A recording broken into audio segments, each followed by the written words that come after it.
Hadi bırak, bırak. Abi, burası ismi ne?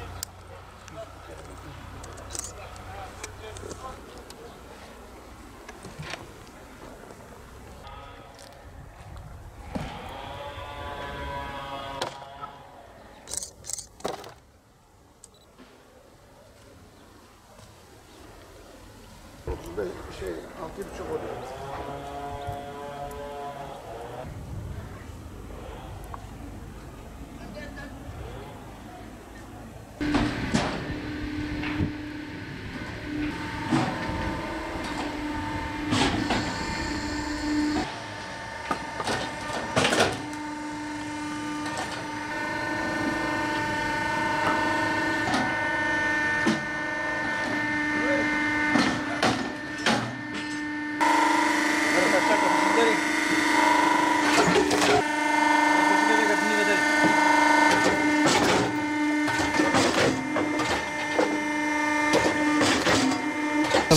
Sezon başlamış, kırılmışız, hazırlanmışız.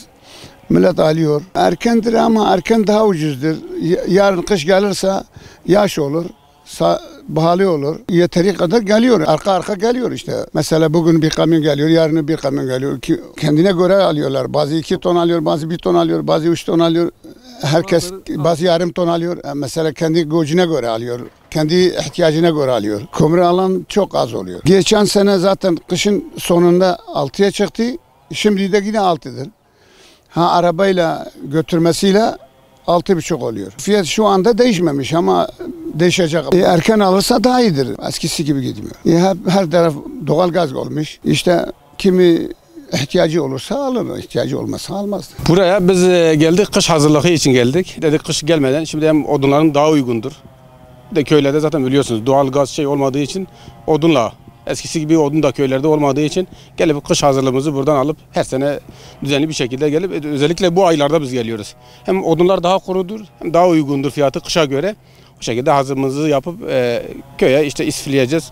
Kış hazırlığımızı da yavaş yavaş yapıyoruz şimdiden. Tonunu biz normalde 6.000'dir. Burada yani onlardan. İşte buradan sen hazırlasan işte şeyini yaparsan böyle kütük haline getirsen buradan kırılmış halinde 7.000'e kadar çıkıyor. Yani normalde 6.000'dir buradan.